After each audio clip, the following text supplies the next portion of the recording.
All right, g'day. It's Scotty from Zenium Live, and it's a Thursday afternoon at 3:30. So grab a cuppa and a cookie and join us for a nice chat. Today, I'm once again privileged to be talking to Steve Skeen. Steve is a financial planner, a mortgage broker, and a whole long list of other experiences in his life, which he alluded to last time. And Steve took us through a pretty good presentation when he was last on the show a couple of weeks ago, and it was sort of a first of probably one or two or many parts. We'll find out as we go. And the second part of that presentation is today. Hey, Steve, how you doing? Yeah, great, Scotty. How are you? Yeah, I'm good, mate. I'm good. So, mate, thanks for joining us again today. And look, how did you go after last time? I know you're on the show, and I mean, did you even manage to walk down the street after that, or was it just too busy with autographs and that sort of thing? Mate, all I can say is thank God for isolation. Otherwise, I would have been beaten down by your many followers. Mate, we are global. I keep telling everyone we are global. So, that you make a good point about the many followers there. So, thanks for that. So, look, what do you got for us today, mate? I know last time you took us through, kind of like that preparing to plan or reassessing where you're at. And I see that what you've got for us today is titled "What's Holding You Back." So, mate, do you want to kick into that now, or is there anything else you Yeah. want to tell us before you do? Yeah, look, I guess what I'm trying to do here is really dig deeper into the psyche of success. I mean, as we progress along and, maybe with some of the other great presenters that you have on the show, we can talk about the tactics, the strategies, and, the different steps to creating success. But I really am a firm believer that unless you start with the right mindset and unless you fix a couple of things up inside your mind, it's all about sustainability, and that always starts with the right mindset. So I want to go a little bit deeper today. Yep. Yep. All right. Okay. Well, mate, I'll add this in here. Great. All right. So, mate, over to you, and I'll just I'll learn as we go. Nothing you wouldn't have heard before, that's for sure. So what I wanted to do, Scotty, is I just want to do a bit of a recap on some of the things I spoke about in the last session, and I want to speak to maybe the three most common reasons why I find people find it difficult to get out of the blocks. And then I just want to touch on the next step being the most important step that a person makes on their pathway or their goal-setting endeavours.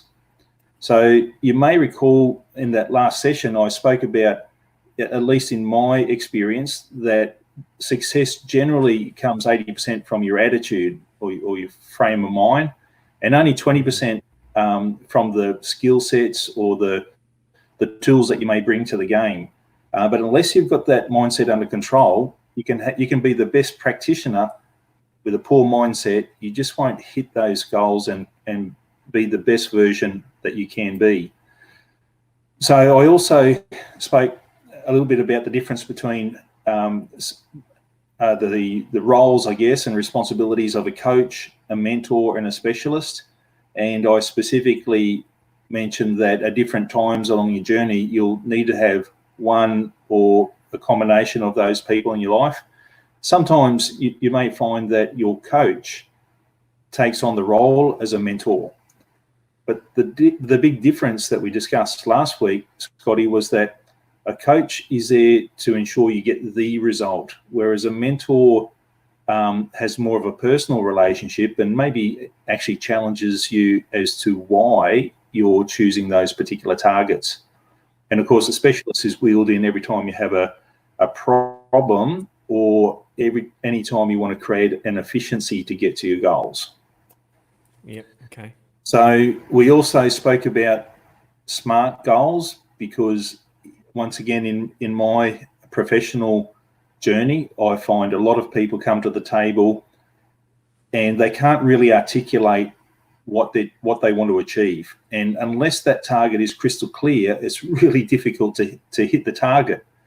And what I mean by that, as an example, is that, every client that I speak to say that they want to be wealthy at some stage, or they want to protect the wealth that they've created. Sure. But of course, that's not specific enough, because wealth to you may be different to my version of wealth. So we spoke about making sure those goals were specific, measurable, attainable, relevant, and had some sort of a time frame around them. Yep. I also talked briefly on this phenomenon known as the Johari window, and what I was trying to put across in this case was we need before you venture down any track, we need to ensure all things are being considered, and that's called doing your due diligence. And over the next couple of months, you and I will tear apart or put under the microscope some opportunities that we come across. And it's really important because the devil is in the detail. And if we can help people to increase their education or their awareness around a particular opportunity, then it stands the chance that they'll reach their goals or that they'll complete the project that is at hand. So It's called the Johari window, and we're trying to remove all blind spots and try to reduce that window of the unknown. And the way that we do that is by bringing in people with skill sets that we may not have or complementary to what we provide, and it just creates greater awareness around a particular opportunity. So look, I just want to tip into some of the three most common problems that I see people encounter when they start on their plan, or even, as I mentioned before, getting out of the blocks. These are not the only three hurdles that people hit, but these are three that I come up with. The first one I see is that, and I've got a particular person in mind here who just sets way too many goals, and when you break the goals down to action steps or tasks, there's just not enough hours in the day to complete those tasks. So setting too many goals can often create a feeling of overwhelm. The tasks end up sliding off your desk. They don't get done. You end up cutting corners and doing a bit of a half-baked job at trying to achieve the goals. So one of the things I say to my clients... Steve, is that because, is it too many goals, or are the goals too small? Are they already broken down bits of bigger goals? What's your experience in that? How come there's too many? Well, once again, I'm thinking of one guy in particular, and when I was doing some goal setting with him, we broke down the high priority goals in 4 aspects of his life. One was wealth creation. The second one was his health. Third one was his education. And the fourth one was his well-being, or maybe his spiritual development. And what I found was that he had some significant goals in the 4 areas, which, like you say, had to be broken down into bite-sized pieces. Otherwise, once again, you just don't get started. And when I challenged him on, whether he had enough time in the day, was there any other priorities we need to be aware of? Oh yeah, well, I'm a husband and a father and I run a business. Okay, well, let's see how. And there is a famous article about putting your big rocks into your diary first, but I just couldn't see this guy tackling those 4 big, hairy, audacious goals concurrently. I could see him tackling one big goal at a time, and that seemed like a sustainable process. But yeah, mate, it's a combination. It's a combination of having big, hairy goals on your desk and way too many steps or bite-sized pieces to, just you won't be able to sleep. So I don't want to jump ahead because I don't know what else you've got, but is it can goals be too big? I mean, how do you got a goal here? I mean, you talked about those 4 areas, right? Health, finances, is it family and well-being? Say a health one, like a finance one. I mean, to have $1 trillion, I mean, not saying it's going to say, it could be $1 billion, it could be 10 million, whatever. I mean, that can be a goal and you can break it down. But at what point do you balance that becoming everything that you do versus you got these other things that you also want to achieve? Yeah, and you know what? That's the key word there, is balance. And don't get me wrong. Sometimes when you're starting from from a standing start. Sometimes you need to put all of your energy into one part of your life, which might be your wealth creation. Sometimes if you've taken a bit of a hit and you're trying to recover from a bad, like I've got a friend at the moment is recovering from a relationship that's gone bad. So I'm observing him putting all of his efforts into, into his relationship part of his life. Sometimes you need to pump a little bit more energy into those things, particularly if they are high priorities. But there's always a risk. You get out of balance, then it's like a wheel that's out of balance. Ultimately, the wheel will be broken. So that's part and parcel of what a mentor does, is that they help to keep those things into perspective. And whilst a coach will say, well, you've engaged me simply to get you that $1 billion, I want you to put the blinkers on, focus, and do these steps, and we'll hit the goal. That's what a coach does, and the mentor takes a slightly more holistic approach to it. And the first thing they say is why. Why do you want to lose 20 kilos? Why do you, So it's a difficult question to answer because it, covers many different perspectives of the importance of the goals and, like you said, the balance of your life. Yep. Okay. So leading on from that, the other thing that I often see, and I especially see this with couples who may have a different risk profile or even a different personality type, where a family or a couple may in fact have conflicting goals or conflicting opinions. And typically as a result of that, the person who's got the dominant personality, they may ultimately get the tick of approval. But what I see from experience is the person who didn't get their way, the submissive person, can often be an anchor, or it can in fact create all sorts of conflict within that relationship. And next thing you know, we're setting different goals about how to repair that relationship.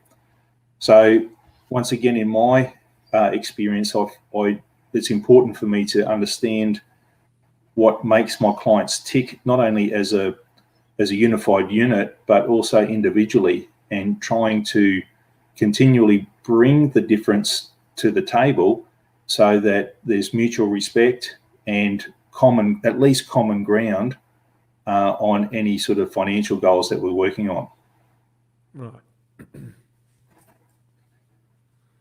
And of course, as I was saying before, depending on how important that goal is, the urgency, how quickly a client wants to achieve those goals, and some of the interference that we're actually talking about now. Sometimes an important goal or important steps can actually fall away, or they lose their priority, lose their place in the queue, and that often leads to a new emotion, which is disappointment, or people may just lose confidence that they've got the capacity to do the simple steps. Like, I'm trying to lose a couple of kilos, but I've got a really poor relationship with my refrigerator at the moment. So whilst I'm keen to lose those few kilos, there's something that draws me to a Vegemite sandwich because it's nice and easy, and it fills a different need. All of a sudden, you wake up 2 hours later and you say, oh, crikey, that's right, I'm meant to be losing weight, not putting it on. So sometimes these things can lose priority, and I'll talk about it a little bit later. One of the ways to combat that is to have your goals visible and in your face, so continually reminding yourself of where the destination is, and that might help you keep on the pathway. Does that make sense, mate? Yeah, look, it does, mate. It does. And I think, being in social isolation, or the lockdown, or whatever we're calling it, has been, probably a lot of us can relate to the refrigerator analogy. That's all I'm saying on that. Hey, look, you know what? I'm seeing it more and more now. in regards to the coronavirus situation, I'm reaching out to clients who may have had a setback because the share market,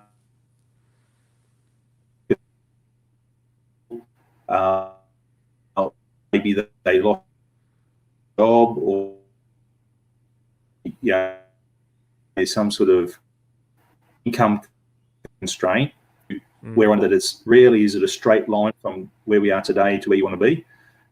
I should have brought the graphic up, but typically you've got to swim through sharks, you've got to climb ladders, you've got to fall out of trees, and there's setbacks and hurdles, and then eventually you find yourself at your destination. So rarely is it a straight line to any important goal, that's for sure. So look, they're the three reasons.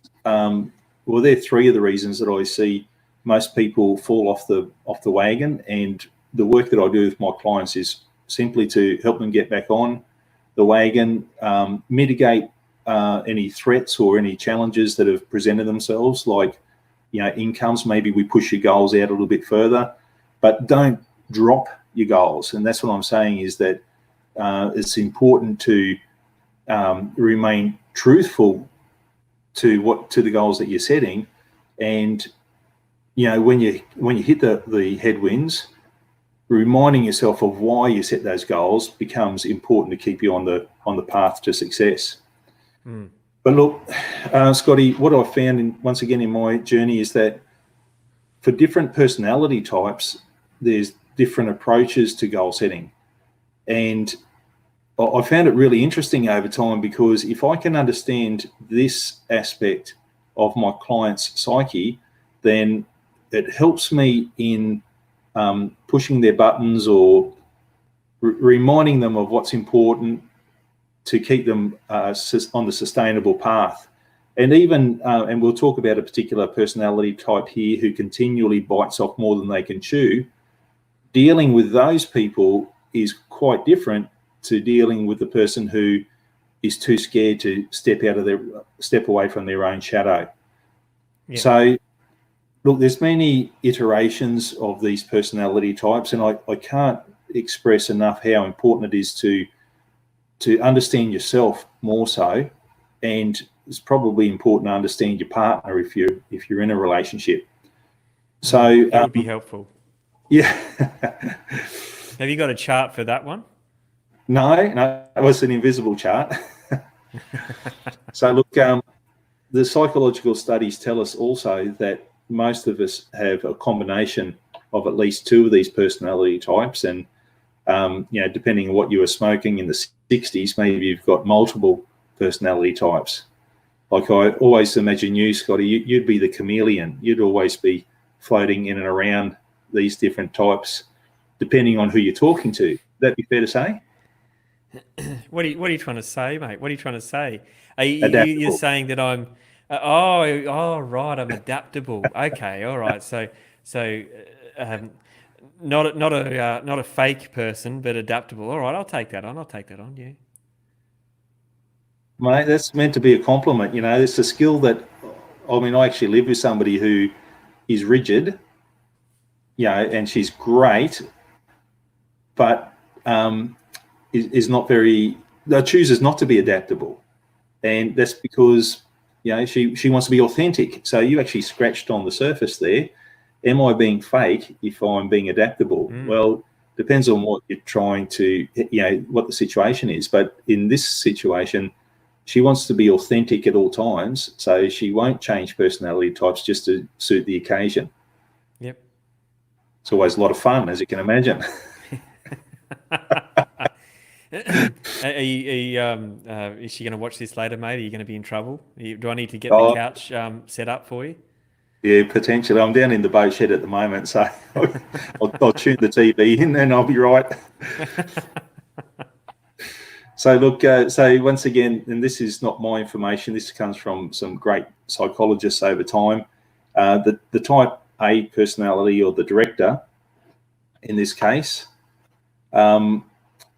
what we see about this particular personality type is that they don't like restraints or restrictions put on them.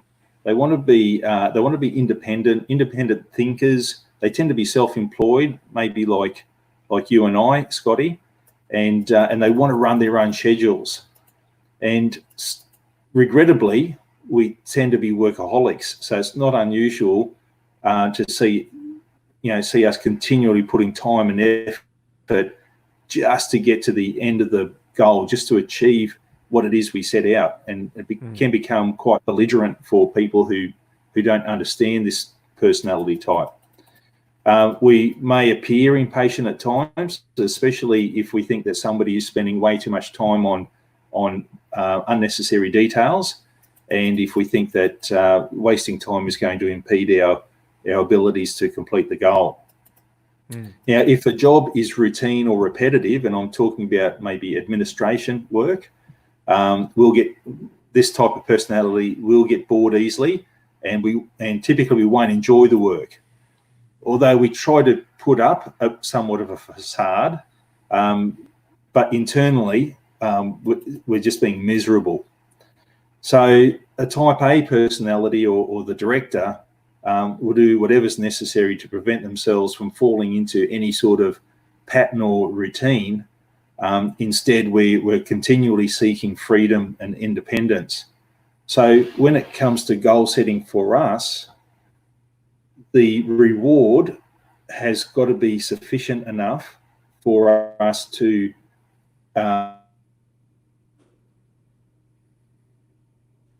create a program that we need or a routine that we need to stick to.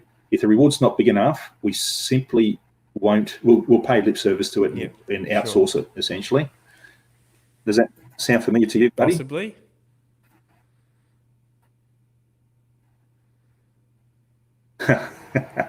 The type B personality, who's the socializer.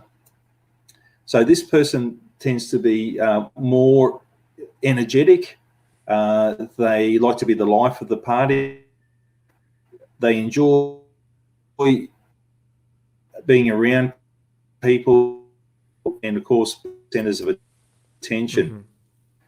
Now, these folks are typically their driving need is for approval. So they try to like everyone, and in turn, they hope that everyone will reciprocate and like them too.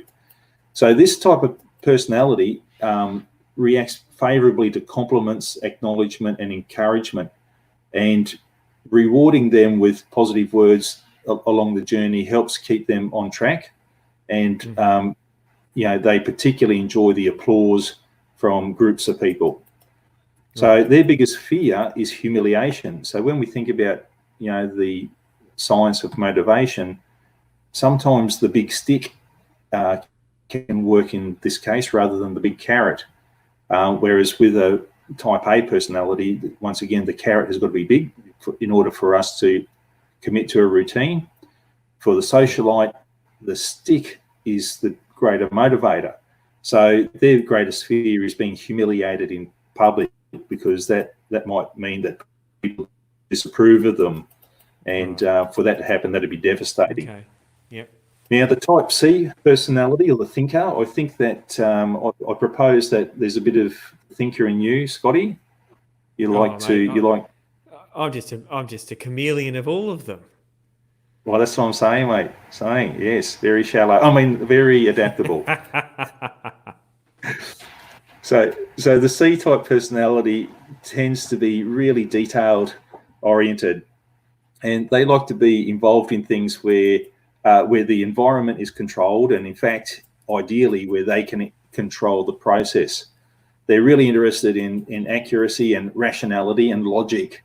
So consequently, the socializer to them is like the polar opposite, because they'll think that the socializer or the type B personality is, as we just mentioned, too shallow and no substance. Interestingly, the type B personality looks at the thinker and says, mate, why don't you just get a life? Why don't you loosen up? So these types of folks, they want to control their emotions, and they never want to appear to be unhinged in public, although in private, they may go mental and throw their laptop out the window and that sort of stuff. They don't want to be publicly under scrutiny. So as a result, they dislike being around people who are pipe. Really do crave things who are engineers or accountants, and unless you're providing accuracy details and a streamlined and visual process to help them get to their goals, they're less likely to get on board. So we spend a lot of time with details with those folks. Now the types, so that was the type C personalities. So the type Ds, these folks, let's go over there. This is the supporter.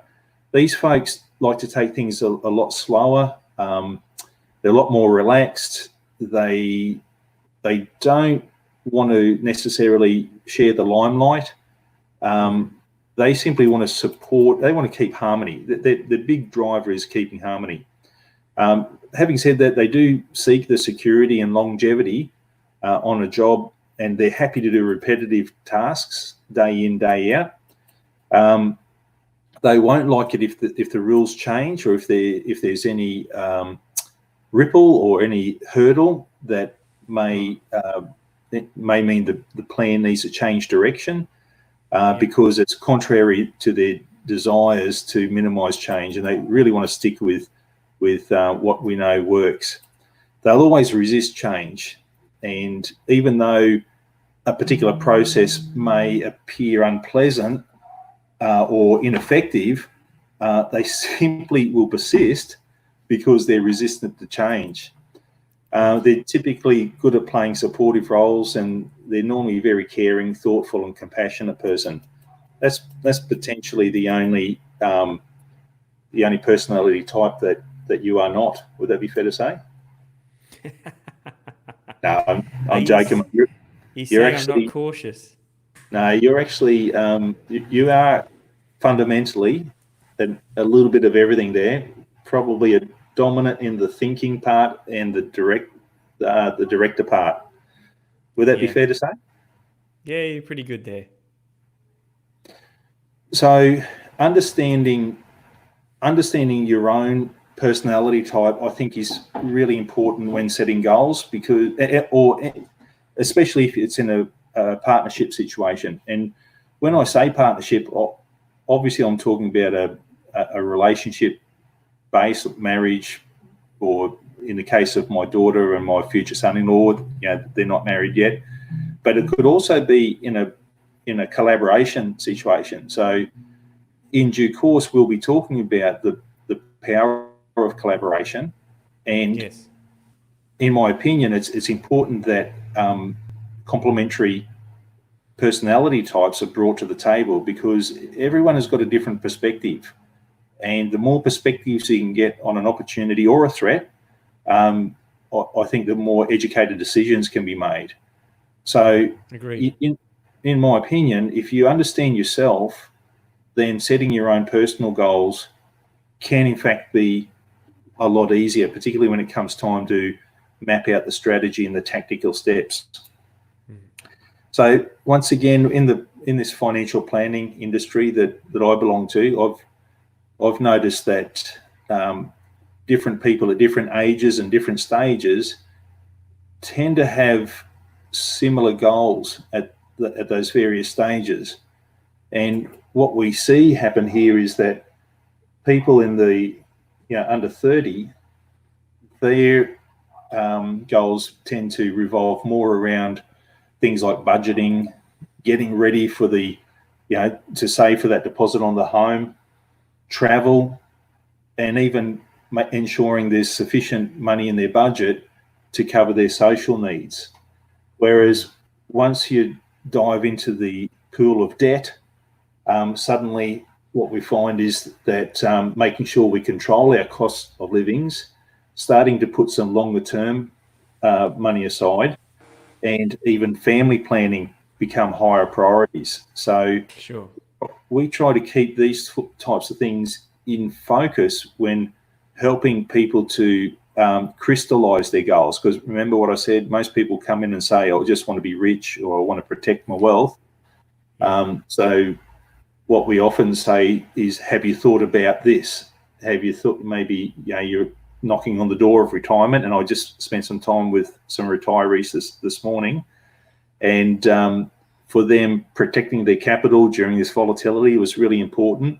But they also wanted to ensure that they had enough money for medical costs, and their travel, once the isolation is reduced, looks more like luxury travel. So in order to do that, I said to them, we need to take a little bit more risk than just money in the bank, because ideally we want to travel off your profits, if you know what I mean, especially since they're coming tax-free.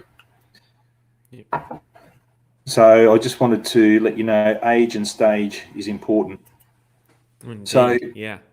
So for your clients, or even for you, Scotty, and I know that you and I are talking about these things on a regular basis, and we're trying to bring a particular idea to the market. So what should the next steps be for us in this case? Well, as I said, it's really important that we keep our common goal in focus.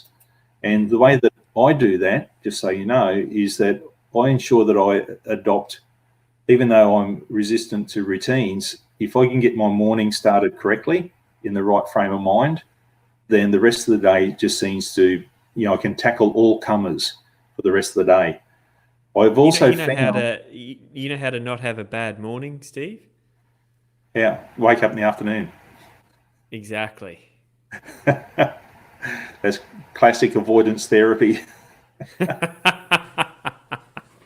I didn't say it was good. Oh, well, it's a strategy, right? The more perspectives, the more strategies, the better the due diligence. So I've also noticed in my life that if I continually give, whether it be energy, love, financially, or more importantly, time, to people without expecting anything in return, the karmic universe always provides for me from a different direction. And I'll talk a little bit more about that in a tick. And at the end of the day, it's important to, once you've crystallized your goals, it's important to understand that there's often more than one way to achieve your goals. So talking to the right people at the right time to get a good visual pathway or a great strategy is important. And then you've got to take the next step, which is action. So in my case, I do have a morning routine, and it doesn't necessarily take me 3 hours from the time I get out of bed to the time I start work. That's 6. Is that a 6 o'clock in the morning? Is there a 6 o'clock in the morning? Is there? I didn't know that. That's actually a thing. That is a thing, you know. Yeah, I didn't know. When was that? When did that become a thing? Well, look, it only happens once a day, so you probably missed it. But mind you, I'm not a night owl like you. I don't stay up till 3 o'clock watching YouTube videos. So I'm normally in bed pretty early. And you know, that time on the beach with wifey and doggy, that reminds me of all things important. And that is fundamental in the reason why I do certain things. A coffee at one of my favorite cafes, followed by exercise. I don't always come and do my push-ups like I should, but when I do, I certainly feel better for it. But what I do is I strictly do a 20-minute meditation every morning. I've returned back to journal writing, which I've found to be very therapeutic and really important in my goal setting endeavors.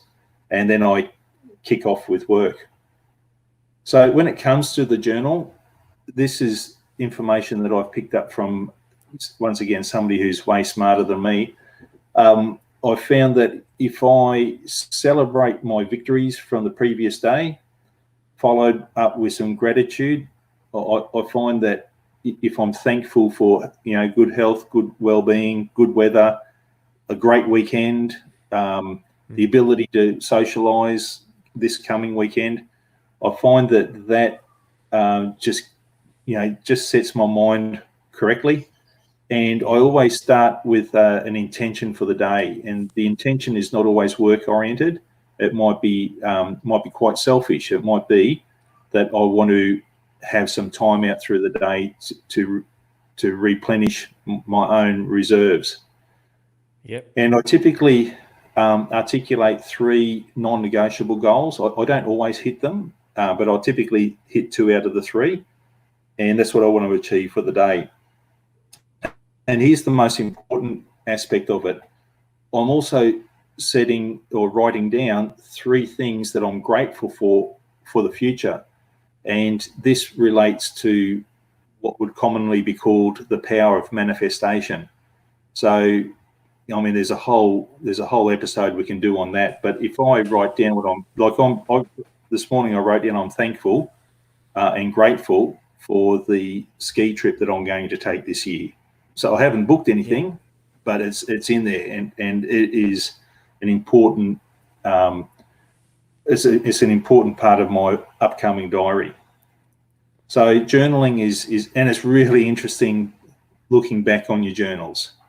And yeah, it is. I find it fascinating to look back like from years ago and understanding what was really making me tick back then. Was my wealth the primary driver rather than my health? Or, it's just really interesting. And look, as I mentioned, in regards to that the karma of giving, what we do know is that it does make you happy when you give. And I never tell anyone this, but sometimes when I go to the coffee shop, I'll pay, for the next 3 or 4 coffees for the people behind me. And what I find is that it's actually quite contagious. So the people look stunned or shocked, and they pass it on. So there's something that makes me feel good about doing things like that. It's good for your health. It triggers endorphins and feel-good hormones, which can only be good for you. So you're telling, do you realise with our global audience now, everybody knows you do this, Steve. Well, that's right. Well, okay. Well, it's time to come out of the closet, isn't it? Well, this is. I was at the petrol station. This is at a petrol station once, Yeah. and the lady was in front of me, and she couldn't pay. Her Yeah. car didn't work, so Yeah. I just paid, and yeah, that was fine, right? It's just what you do. It was only I didn't even know, it was like $48 or something. It was ages ago. But she was really thankful, and it made her day. How long ago was it, do you think? Oh, mate, I don't know. It was probably the one good deed I've done in my life, so it could have been, 4 years ago. Might be time to replicate it, mate. I think you might have got all your benefits out of that one. It's time to back up. Maybe I'll go again. Yeah, pick another $50 job somewhere. Well, no. Well, here's a tip: make it a coffee. Yeah. And look, that's what they're saying, is that philanthropy is a really interesting community service, because whether it be a $5 coffee or whether it be a 5 million donation to the World Health Organization, the actual size of the assistance or the giving is not so important. It's the well-being that goes with it, and it's the intention. So on another topic, I invested in a cryptocurrency business called the philanthropic coin, or Little Phil coin. And I loved it because it was exactly that. It was a way of giving, and it was at a time when we were in drought, and I just saw this massive opportunity for everyday people like you and I to put some money in to help get hay to the farmers. And we had line of sight as to when that money dropped into the hay manufacturer's account, and when the bale was dropped at the farmer's gate. So it's really important for me, and it's become more important over time, to be honest. Yeah, it's good. Okay, and look, where I do all my work with my clients is with all of this information in the background or rattling around inside my head. I'm looking for strategies that helps a client get to their end position, but with all these things in mind. Is it sustainable? Is it congruent with their personality type? Is it a joint goal, or is it a solo goal? And then how do we deal with that? And where it's becoming more and more important to have all this into consideration is when we hit these speed bumps like what we have done now, because it gives me an opportunity to really drill down to my clients as to what was the reason behind their initial decision to to aim for $1 million in retirement in 20 years or in 10 years. What was driving you to do that? And quite often the truth then is revealed. So anyway, look, that's the work that I do. And for all of your listeners that are on board here, I think that the deeper you go down into your own psyche, the more sustainable and the more proactive and conscious steps that you can make towards your goal. And then it's simply about creating a roadmap by engaging specialists, coaches, and mentors to help you get there. So look, just to recap on what I've just spoken about, I very quickly spoke about the last session. Success was 80% attitude, 20% aptitude. Spoke about the 3 reasons why a lot of people can't get out of the blocks, and how setting your goals and your strategies can vary depending on your personality types. And then I spoke briefly on ensuring that your next step is a well thought through step, and it's got to be your best step. Yeah. So have you got any questions there, brother? No, mate.